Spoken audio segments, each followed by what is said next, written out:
2. Queda. Então, se divertiu com Isabelle hoje?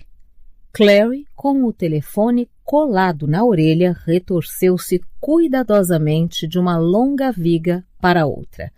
As vigas ficavam a 6 metros de altura nos caibros do sótão do instituto, onde se localizava a sala de treinamento. Andar pelas vigas deveria ensinar a pessoa a se equilibrar. Clary as detestava. Seu medo de altura tornava a coisa toda doentia, apesar da corda elástica amarrada na cintura que deveria impedi-la de atingir o chão se caísse. Já contou a ela sobre Maya? Simon emitiu um ruído fraco e evasivo que Clary sabia que significava um não.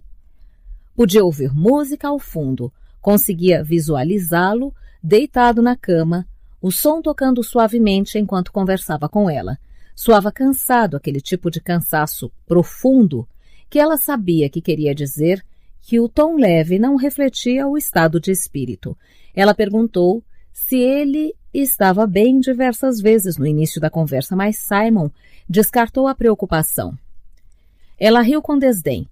Está brincando com fogo, Simon. Espero que saiba. Não sei. Você realmente acha tão sério? Simon soava lamurioso. Não tive uma única conversa com Isabelle ou Maya sobre exclusividade.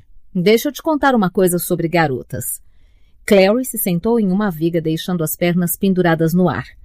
As janelas de meia-lua do sótão estavam abertas e o ar noturno frio entrava refrescando sua pele suada. Ela sempre achara que os caçadores de sombra treinassem com roupas de um tecido grosso, que pareciam de couro, mas aparentemente estas eram para treinos posteriores que envolviam armas. Para o tipo de treinamento que estava cumprindo, exercícios para aumentar a flexibilidade, velocidade e senso de equilíbrio, ela usava uma camiseta leve e calças folgadas, que a faziam se lembrar de um uniforme de hospital. Mesmo que não tenha tido a conversa sobre exclusividade, elas vão se irritar se descobrirem que você está saindo com alguém que elas conhecem sem ter contado nada. É uma regra dos relacionamentos. Bem, como é que eu ia saber sobre essa regra? Todo mundo sabe sobre essa regra. Pensei que você estivesse do meu lado. Estou do seu lado. Então por que não está sendo mais solidária? Clary trocou o telefone de orelha e olhou para as sombras abaixo dela. Onde estava Jace? Tinha saído para pegar outra corda e disse que voltaria em 5 minutos. Claro, se a visse ao telefone ali em cima, provavelmente a mataria. Ele raramente ficava encarregado do treinamento de Clary. Normalmente era Marise, Kadir ou um dos diversos outros membros do conclave de Nova York trabalhando temporariamente até que um instituto para o antigo tutor... Até um substituto. Normalmente era Marise, Kadir ou um dos diversos outros membros do conclave de Nova York trabalhando temporariamente até que um substituto para o antigo tutor do instituto, Rodge, pudesse ser encontrado. Mas, quando era tarefa sua, ele levava muito a sério. Porque, respondeu ela, seus problemas não são problemas de verdade. Está saindo com 2 garotas lindas simultaneamente. Pense um pouco. É tipo o problema de um astro de rock. Ter problemas de um astro de rock pode ser o mais próximo que um dia chegarei a ser, de fato, um astro de rock. Ninguém mandou batizar sua banda de mofo devasso, meu caro. Agora se chama Millennium Lint, protestou Simon. Ouça, apenas resolva isso antes do casamento. Se as duas pensam que vão com você e descobrirem na hora que está saindo com ambas, vão matá-lo. Ela se levantou. E aí vai estragar o casamento da minha mãe e ela vai matá-lo. Então vou morrer 2 vezes. Bem, 3 vezes, tecnicamente. Nunca disse para nenhuma das duas que ia ao casamento com elas. Simon parecia em pânico. Sim, mas é o que elas esperam. É para isso que as meninas têm namorados. Para terem quem levar para eventos chatos. Clary foi para a beira da viga, olhando para as sombras iluminadas por luzes enfeitiçadas abaixo. Tinha um velho círculo de treinamento desenhado no chão, parecia um alvo, seja como for. Tenho que pular desta viga agora e possivelmente me lançar para minha morte terrível. Falo com você amanhã. Tenho ensaio da banda às 2, lembra? Te vejo lá. Até amanhã. Ela desligou e guardou o telefone no sutiã. As roupas leves de treinamento não tinham bolsos. Então, o que uma garota poderia fazer? Então está planejando ficar aí a noite toda? Jace apareceu no centro do alvo e olhou para ela. Estava usando uma roupa de luta e não de treinamento como Clary. E seus cabelos claros se destacavam contrastando com o preto. Tinha escurecido levemente desde o fim do verão e agora era um dourado mais escuro do que claro. O que Clary achava ficava ainda melhor nele. Sentia-se absurdamente feliz por agora conhecê-lo a tempo suficiente para notar as pequenas mudanças na aparência. Pensei que você fosse subir, gritou ela para baixo. Mudança de planos? Longa história. Sorriu para ela. Então, quer treinar saltos? Clary suspirou. Treinar saltos. Envolvia saltos da viga para o espaço vazio e utilizar a corda elástica para se segurar enquanto se empurrava das paredes e dava cambalhotas para cima e para baixo, aprendendo sozinha a girar, chutar e se esquivar sem se preocupar com chãos duros e com machucados. Já tinha visto Jace fazendo e ele parecia um anjo caindo do céu, voando pelo ar, girando e rodopiando com uma graça linda de bailarino. Ela, por outro lado, se enrolava como um tatuzinho de quintal assim que o chão se aproximava, e o fato de que sabia racionalmente que não iria atingi-lo não parecia fazer grande diferença. Estava começando a imaginar-se ter nascido caçadora de sombras. Não fazia diferença. Talvez fosse tarde demais para se transformar em uma, ou pelo menos, em uma completamente capaz, ou talvez o dom que fazia dela e de Jace o que eram tivesse sido distribuído desigualmente entre os dois, de forma que ele tivesse recebido toda a graça física e ela, bem, não muita.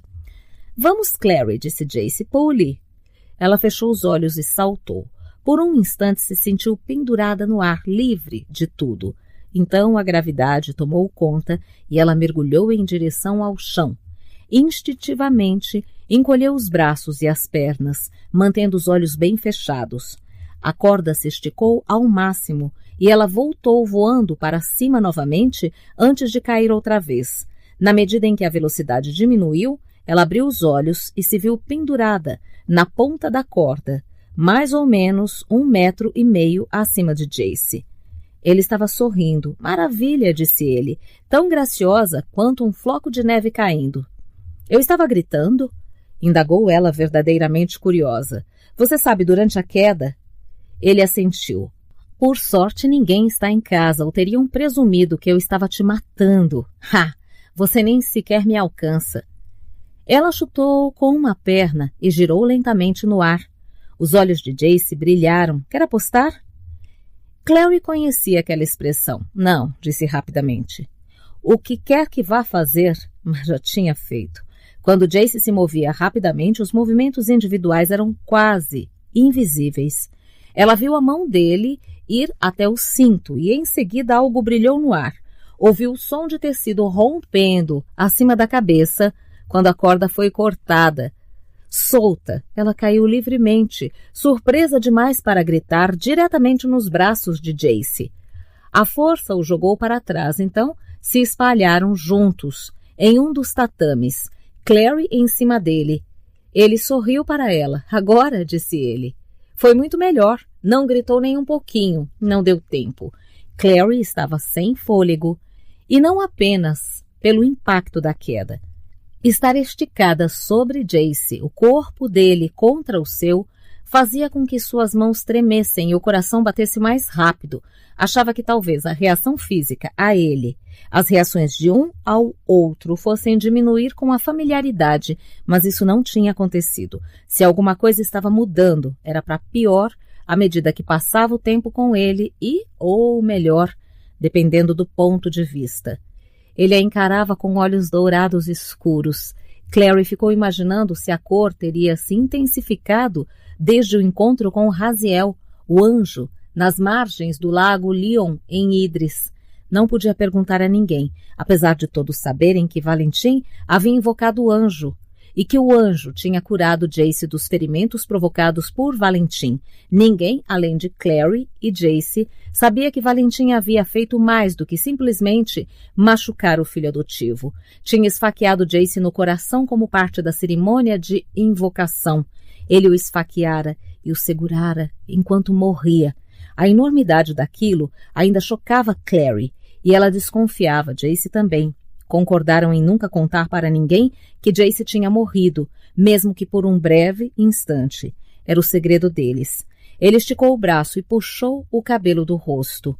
Estou brincando, disse. Você não é tão ruim assim, vai chegar lá. Devia ter visto os saltos de Alec no começo. Acho que ele deu um chute na própria cabeça uma vez. Claro, disse Clary, mas ele provavelmente tinha 11 anos. Ela olhou para Jace. Suponho que você sempre tenha sido incrível nisso. Nasci incrível. Ele acariciou a bochecha de Clary com as pontas dos dedos. Levemente, mas o suficiente para fazê-la estremecer. Ela não disse nada. Ele estava brincando. Mas, de certa forma, era verdade. Jace nasceu para ser o que era. Até que horas pode ficar hoje à noite? Um sorrisinho surgiu no rosto de Clary. Já acabamos o treino? Gostaria de pensar que acabamos a parte da noite em que ele é absolutamente necessário, apesar de haver algumas coisas que eu gostaria de treinar. Ele esticou o braço para puxá-la para baixo, mas naquele instante a porta se abriu e Isabelle entrou, os saltos altos das botas fazendo barulho no chão de madeira polido. Ao ver Jace e Clary esparramados no chão, ergueu as sobrancelhas. Namorando, percebo. Achei que deveriam estar treinando. Ninguém mandou entrar sem bateres. Jace não se moveu. Apenas virou a cabeça para o lado para olhar para Isabelle com uma mistura de irritação e afeto. Clary, no entanto, se levantou desajeitada, esticando as roupas amassadas. Aqui é a sala de treinamento, um espaço público. Isabelle estava tirando uma das luvas. Eram de veludo vermelho brilhante. Acabei de comprá-las na Trash and Vaudeville, em liquidação. Não acham lindas? Não gostariam de ter um par? Ela balançou os dedos na direção deles. Não sei, disse Jace. Acho que iam destoar do meu uniforme. Isabelle fez uma careta. Souberam do caçador de sombras que encontraram morto no Brooklyn? O corpo estava todo desfigurado. Então, ainda não sabem quem é. Presumo que tenha sido para lá que a mamãe foi. É, respondeu Jace, se sentando. Reunião na Clave. Encontrei com ela na saída. Não me contou isso, disse Clary. Foi por isso que demorou tanto para buscar corda? Ele assentiu. Desculpe, não queria preocupá-la. O que ele quer dizer, disse Isabelle, é que não queria estragar o clima romântico, mordeu o lábio. Só espero que não seja nenhum conhecido nosso. Não acho que possa ser. O corpo foi jogado em uma fábrica abandonada. Estava lá há dias. Se fosse algum conhecido, teríamos percebido a ausência. Jace puxou o cabelo para trás da orelha. Estava olhando para Isabelle com certa impaciência. Pensou Clary, como se estivesse irritado por ela ter tocado no assunto. Ela gostaria que ele tivesse contado mais cedo, mesmo que tivesse afetado o clima. Muito do que ele fazia, do que todos eles faziam, os colocava em constante contato com a realidade da morte. Todos os Lightwood ainda estavam à sua maneira de luto pela morte do filho mais novo, Max, que havia morrido simplesmente por estar no lugar errado na hora errada. Era estranho. Jace tinha aceitado sua decisão de largar a escola e iniciar o treinamento sem um pio, mas se acanhava em discutir os perigos da vida de caçador de sombras com ela. Vou me trocar, anunciou Clary, e foi para a porta que levava até o pequeno vestiário, anexo à área de treinamento. Era muito simples, paredes claras de madeira, um espelho, um chuveiro e ganchos para roupas. Havia toalhas empilhadas cuidadosamente em um banco de madeira perto da porta. Clary tomou um banho rápido e vestiu as roupas de rua. Meia calça, botas, saia jeans e um casaco rosa novo. Olhando-se no espelho, viu que tinha um buraco na meia calça e os cabelos ruivos molhados estavam emaranhados. Jamais ficaria perfeitamente alinhada como Isabelle sempre estava, mas Jace não parecia se importar.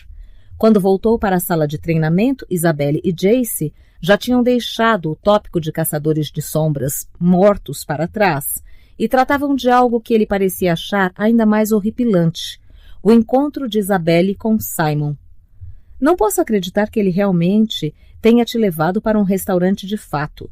Jace estava de pé agora, guardando os tatames e a roupa de treinamento enquanto Isabelle se apoiava na parede e brincava com as luvas novas. Pensei que a ideia dele de encontro fosse te fazer assisti-lo jogar World of Warcraft com os amigos nerds. Eu, observou Clary. Sou uma das amigas nerds dele, muito obrigada. Jace deu um sorrisinho para ela. Não era exatamente um restaurante, era mais uma lanchonete, com sopa rosa que ele queria que eu experimentasse, disse Isabelle pensativa. Ele foi um doce. Clary se sentiu imediatamente culpada por não contar a ela, nem a Jace, sobre Maya. Ele disse que vocês se divertiram. O olhar de Isabelle se desviou para ela. Havia uma característica peculiar na expressão de Isabelle, como se estivesse escondendo alguma coisa, mas desapareceu antes que Clary pudesse ter certeza de que sequer tinha estado lá. Você falou com ele? Falei, ele me ligou há alguns minutos, só para dar um oi. Clary deu de ombros. Entendo, disse Isabelle, a voz repentinamente viva e fria. Bem, como falei, ele é um doce. Mas talvez um pouco doce demais. Isso pode ser chato. Ela pôs as luvas no bolso. De qualquer forma, não é algo permanente. É só uma brincadeira por enquanto. A culpa de Clary desbotou. Vocês já conversaram sobre, você sabe, exclusividade? Isabelle pareceu horrorizada. Claro que não. Então bocejou, esticando os braços de um jeito felino sobre a cabeça. Muito bem. Hora de dormir. Até mais tarde, pombinhos. Então ela saiu, deixando uma nuvem entorpecente de perfume de jasmim atrás de si. Jace olhou para Clary. Tinha começado a desabotoar o uniforme, que fechava nos pulsos e nas costas, formando uma casca protetora sobre as outras roupas. Imagino que tenha que ir para casa, ela sentiu relutante. Convencer a mãe a concordar em deixá-la ingressar no treinamento de caça às sombras tinha sido uma tarefa longa e desagradável. Jocelyn batera pé, dizendo que tinha passado a vida tentando manter Clary longe da cultura dos caçadores de sombras, que achava perigosa. Não apenas violenta, argumentara ela, mas isolacionista e cruel. Há apenas um ano, ela lembrou a Clary. A decisão de ser treinada como caçadora de sombras teria significado que jamais poderia falar com a mãe outra vez. Clary retorquiu dizendo que o fato de que a Clave tinha suspendido regras como essa, enquanto o novo conselho revia as leis, significava que a Clave tinha mudado desde os tempos em que Jocelyn era menina e, de qualquer forma, Clary precisava saber se defender. Espero que isso não seja só por causa de Jace, dissera Jocelyn afinal. Sei como é estar apaixonada por alguém. Deve estar onde a pessoa está, fazer o que ela faz, mas Clary... Não sou você, respondera Clary, lutando para controlar a própria raiva. Os caçadores de sombras não são o ciclo, e Jace não é Valentim. Não falei nada sobre Valentim. É no que estava pensando, dissera Clary. Valentim pode ter criado Jace, mas Jace não é nada como ele. Bem, espero que não, respondera Jocelyn com suavidade. Para o bem de todos. Ela acabou cedendo, mas com algumas regras. Clary não ia morar no instituto, mas com a mãe na casa de Luke. Jocelyn receberia relatórios semanais de evolução de Marise, para ter garantia de que Clary estava aprendendo e não apenas, supunha Clary, devorando Jace com os olhos o dia todo. Ou o que quer que a preocupasse. E Clary não poderia passar a noite no instituto, nunca. Nada de dormir onde seu namorado mora, dissera Jocelyn com firmeza. Não me interessa se é o instituto, não. Namorado. Ainda era um choque ouvir a palavra. Por tanto tempo parecia uma impossibilidade completa que Jace pudesse ser seu namorado. que pudessem ser qualquer coisa além de irmãos um para o outro, o que fora dificílimo e terrível de encarar. Nunca mais se verem, tinham resolvido. Seria melhor do que aquilo, e isso já teria sido como morrer. E então, por um milagre, foram libertados. Já havia se passado 6 semanas, mas Clary ainda não tinha se cansado da palavra. Tenho que ir para casa, disse ela. São quase 11 horas, e minha mãe fica doida se fico aqui até depois das 10. Tudo bem? Jace derrubou o uniforme, ou pelo menos a parte superior, em um banco. Estava com uma camiseta fina por baixo. Clary podia ver as marcas através dela como tinta sangrando em papel molhado. Apanhe você. O instituto estava quieto quando o atravessaram. Não havia caçadores de sombras de outras cidades visitando no momento. Robert, pai de Isabelle, e Alec estava em Idris ajudando a montar o novo conselho. E com Rod e Max ausentes para sempre, e Alec viajando com Magnus, Clary tinha a sensação de que os ocupantes remanescentes eram como hóspedes, em um hotel praticamente vazio. Ela gostaria que outros integrantes do conclave aparecessem com mais frequência, mas imaginava que todos estivessem dando um tempo aos Lightwood no momento. Tempo para se lembrarem de Max e tempo para esquecerem. Teve notícias de Alec e Magnus ultimamente? Perguntou ela. Estão se divertindo? Parece que sim. Jace tirou o telefone do bolso e entregou a ela. Alec não para de me mandar fotos irritantes. Várias legendas do tipo queria que estivessem aqui, só que na verdade não. Bem, não pode culpá-lo. É para ser uma viagem romântica. Ela olhou as fotos no telefone de Jace e riu. Alec e Magnus na frente da Torre Eiffel. Alec usando jeans, como sempre, Magnus com um cardigan de tricô, calças de couro e uma boina louca.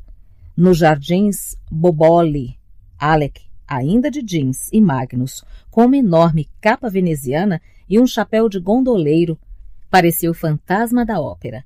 Na frente do prado, estava com um casaco brilhante de toureiro e botas de plataforma, enquanto Alec parecia alimentar calmamente um pombo ao fundo.